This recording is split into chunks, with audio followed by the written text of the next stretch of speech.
Welcome to easy English. প্রিয় শিক্ষার্থীরা, আজকে আমরা স্পেশাল ফ্রেজেস অ্যান্ড ওয়ার্ডস দিয়ে কিভাবে সেন্টেন্স কমপ্লিট করতে হয় সেটা আমরা শিখব।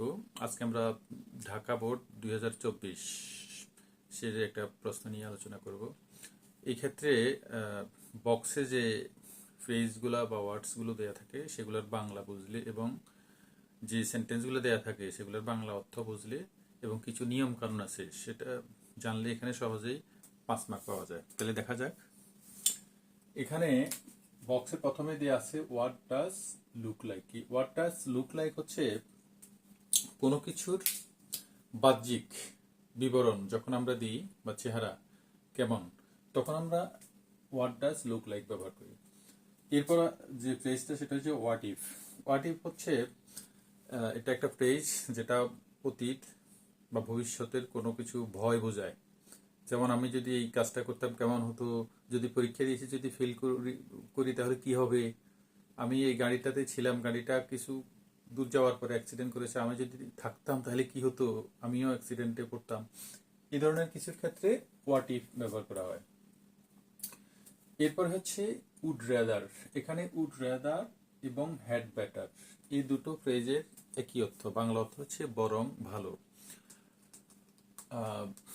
উড রেদারের পর একটা কনজাংশন বসে, সেটা হচ্ছে দেন। ম্যাক্সিমাম ক্ষেত্রেই উড রেদার দেন, আমি বরং এটা করব না, এই ধরনের কিছু। তারপর হচ্ছে হেড বেটার মানে বরং ভালো। তো এটার স্ট্রাকচার হচ্ছে subject plus head better plus বার প্লাস বাকি অংশ এভাবে।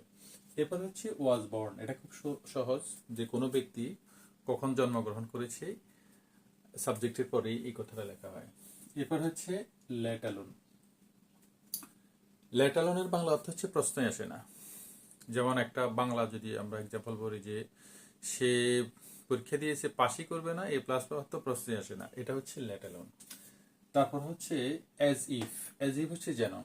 অ্যাজ ইফ এর বামে যদি প্রেজেন্ট টেন্স থাকে ডানে ফার্স্ট ইনডিফিনিট, আর অ্যাজ ইফ এর বাম পাশে যদি ফার্স্ট ইনডিফিনিট থাকে ডানে ফার্স্ট পারফেক্ট, এটা হচ্ছে অ্যাজ ইফ। এর বাংলা অর্থ হচ্ছে যেন, বা অ্যাজ দুও থাকতে পারে, তাও যেন। As soon as. As soon as এই ফ্রেজটার বাংলা অর্থ হচ্ছে যখনই। যখনই তাকে আমি দেখি আমি নিউজটা জানিয়ে দেব, এরকম। তারপরে হ্যাভ টু। হ্যাভ টু দ্বারা এই ফ্রেজটা দ্বারা কোনো বাধ্যবাধকতা বোঝে, কম্পালশন। যেমন অনেক দেরি হয়ে গেছে, এখন আমাকে যেতে হবে, it's too late I have to go now. এটা হচ্ছে হ্যাভ টু দ্বারা এক্সাম্পল। তাহলে দেখা যাক যে এক নাম্বার কি বলা আছে, Sumi talks too much, it is dot she wore a mat.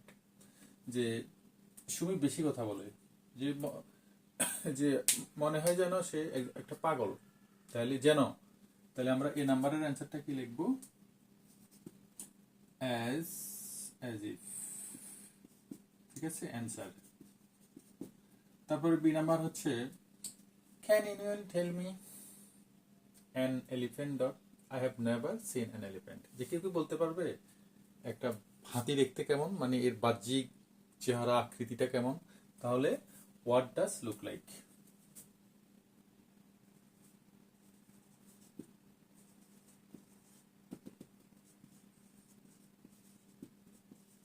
Look like. তারপরে সি নাম্বার যেটা সেটা হচ্ছে I can eagerly waiting for your reply. আমি আগ্রহ করে তোমার উত্তরের অপেক্ষায় আছি। Please answer me dot you can. যে যখনই সুযোগ পাও আমাকে উত্তর দাও। তাহলে অ্যাজ সুন অ্যাজ। সিতে হচ্ছে অ্যাজ সুন অ্যাজ। তারপরে হচ্ছে ডি। ডিতে হচ্ছে dot swimming in a river, I am so excited. যে আমি খুব এক্সাইটেড যে নদীতে সাঁতার কাটাটা কেমন। যে কোনো কিছুর ডেসক্রিপশন দিতে, অভিজ্ঞতা বর্ণনা করতে আমরা একটা ফ্রেজ ব্যবহার করি, সেটা হচ্ছে হোয়াটস ইট লাইক। এই হোয়াটস ইট লাইক কি এখানে হবে, যে what's it like swimming in river, নদীতে সাঁতার কাটা কেমন। তাহলে হোয়াটস ইট লাইক। এরপর হচ্ছে E number, helmet should be used while driving a motor bike. যে মোটর বাইক চালানোর সময় অবশ্যই হেলমেট ব্যবহার করতে হবে। এরপরে বলছে dot you were in a bike and met a serious accident. এখানে প্রতিটা একটা ভয়ের কথা বলা হচ্ছে যে তুমি একটা বাইকে থাকতে এবং সেই বাইকটা যদি মারাত্মক অ্যাক্সিডেন্ট করতো তাহলে কি হতো, একটা ভয়। তাহলে এখানে হবে হোয়াট ইফ, হোয়াট ইফ, কেমন হতো যদি, অতীত ভয়। এরপর হচ্ছে F number, it is a secret matter, এটা একটা গোপন বিষয়। Dot not discuss this in public. In public মানে জনসমক্ষে, এটা একটা গোপন বিষয়, যে আমাদের বরং উচিত হচ্ছে এটা জনসম্পর্কে আলোচনা না করা। তাহলে উই হ্যাড বেটার, এখানে আমরা কি ব্যবহার করবো, হ্যাড বেটার। এরপরে হচ্ছে আমাদের যে সেন্টেন্সটা দেখা যাক, Socrates who was sentenced to death by drinking hemlock, Socrates যে হেমলক পান করে মৃত্যুবরণ করেছিল, জন্মগ্রহণ করেছিল ইন 469 BC। তাহলে ওয়াজ বর্ন, এটা সহজ, এগুলো এটা খুব সহজ একটা ফ্রেজ। যে নাম্বার হচ্ছে ওয়াজ বর্ন। এরপরে হচ্ছে আমাদের এইচ নাম্বার। এইচ কি বলছে যে I dot take an autobike, এই যে বলছি উড রেদার এর পরে সবসময় দেন এই কনজাংশনটা বসে। তাহলে I would rather take an autobike then go to college on foot, the exam is about to start. যে পায়ে হেঁটে না যে বরং আমি একটা অটোবাইক নিয়ে কলেজে যাব, যে পরীক্ষা শুরু হতে যাচ্ছে। তাহলে এখানে হবে would rather.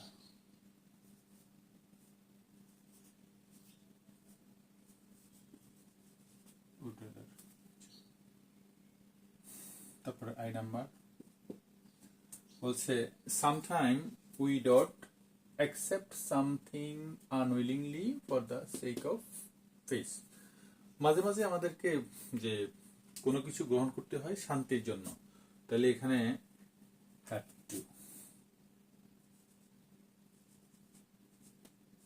We have to, হ্যাঁ, হ্যাভ টুর পরে ভার্ব ওয়ান বসে।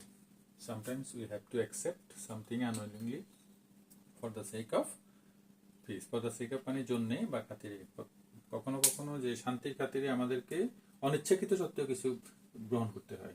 তারপর হচ্ছে লাস্ট ওয়ান, যে I can hardly walk dot run a race. তাহলে